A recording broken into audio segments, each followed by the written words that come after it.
Okay, we've got a 3G117. It's a Chubb. And here it is here. It's a 7-lever mortise lock. Now, it's 5 gauge, but we're not going to use a 5 gauge tool on it. We're going to use something else. So I managed to get a 3G114 training cover on it so you guys can see what we can do. And it is horrendous bitting. This would not be an easy lock to open in any situation. Even with a training plate you're fighting with, you would take some time. Definitely over this bugger. But we'll have a look at it. So first and foremost, that's the front of the case. So it does look very much like a 3G114, sorry. So this is 117, and that's a 114. Obviously, it's a grey case, slightly different. But very similar looking. Obviously, you get different shapes and sizes. So, just to let you know, you don't see these very often. They're not cheap either, not cheap at all. So what's this week's prize? Well, it's going to be this. You know, you look at these, are 35, 40 quid, and the training cover. And I'll even put in a wire for you to pick it. So this is the prize for my supporters this week. So thank you very much. So we're going to have a look at a couple of scenarios. Right, the first scenario. Because the key blades are quite thin on these, as we're talking about key blade, okay? A lot of people tend to use a 7 gauge tension tool because it's slightly thinner and you got more room to move underneath. So we'll have a look at that first. So we're going to use this 7 gauge in this 5. So there's lots of slot, but we cut through that blade and we can control that curtain.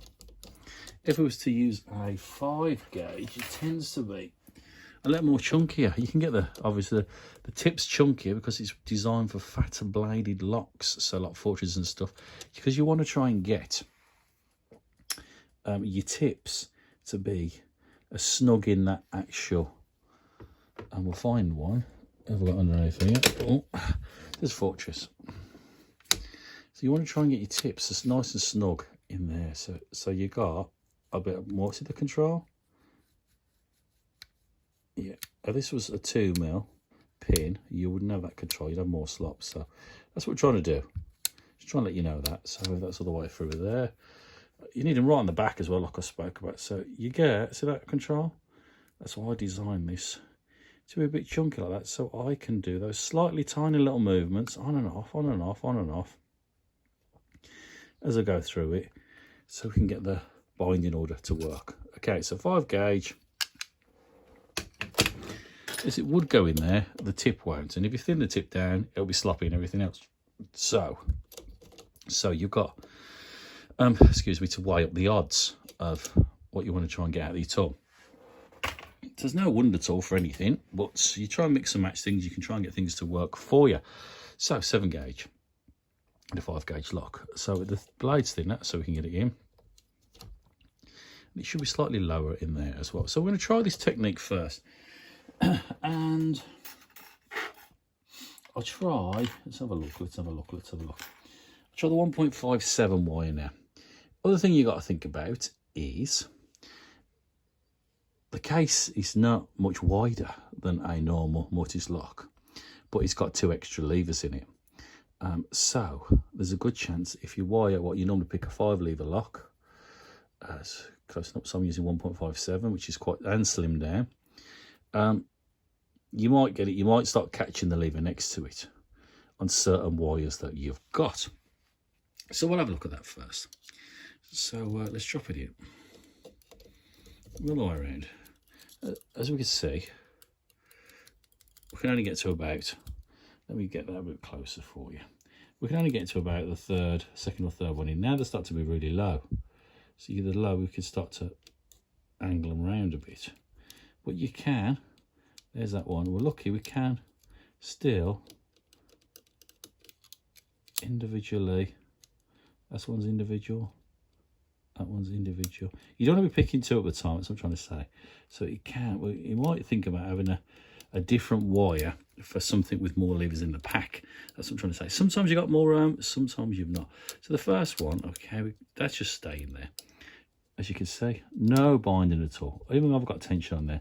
So you got to try and find the binding order in it. Second one, nothing. Third one, nothing.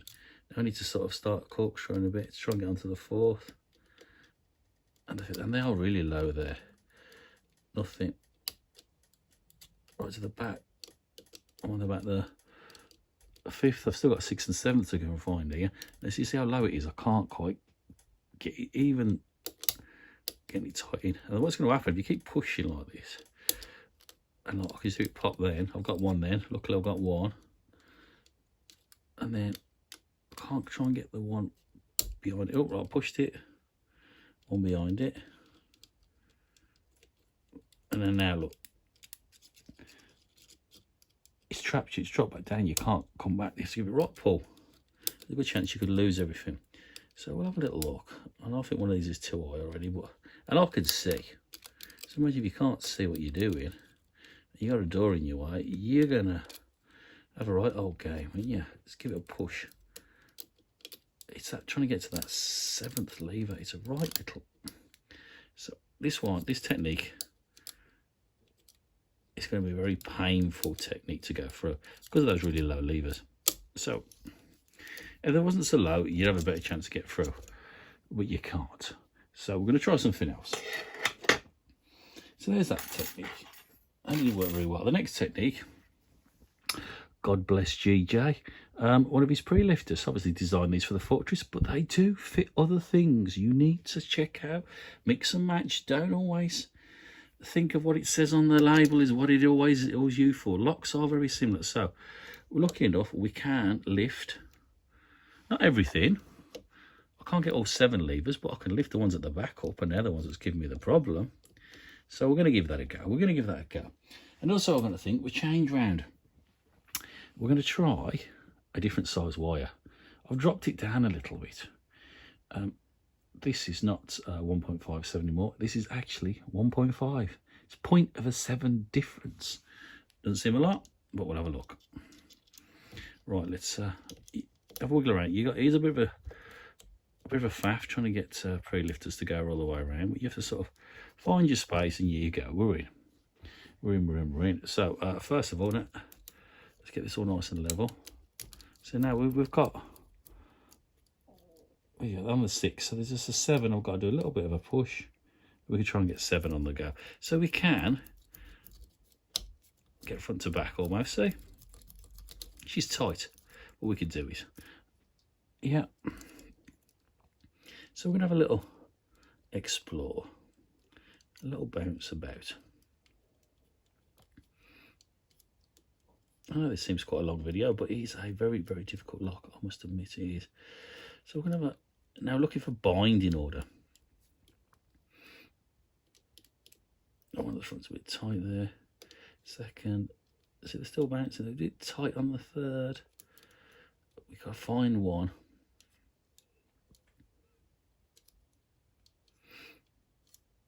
It's going to help us find a bit of binding order. They're still bouncy.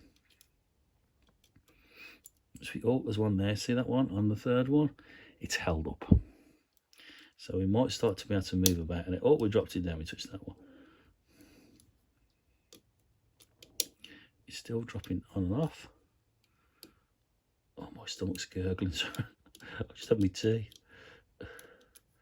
Oh, now the third one's held now. So let's have a little go for the second. And he's not quite yet. Let's have a little nudge through these.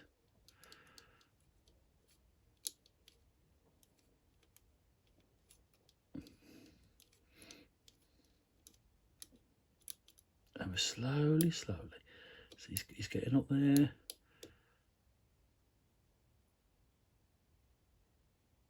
It's almost there.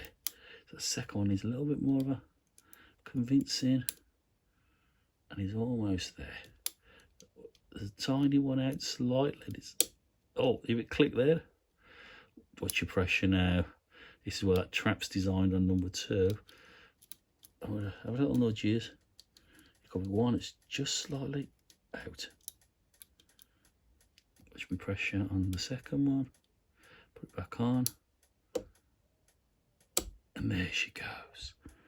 So, this was, I know it's a long video, 10 minutes already long, a very, very difficult lock to pick due to low levers, tight tolerances, and luckily we had a little help using my padlock tool with a GJ pre-lifter for a Fortress. So we got through, and a smaller, slightly smaller gauge wire. So the prize this week is going to be that lock with the training case, the key and the wire. We'll have a look at it a bit more later on in the week. I've got a few other bits and pieces coming, guys. I was going to do another video on something else, but obviously that's not turned up. So we've got the joys of this 3G Chubb 117.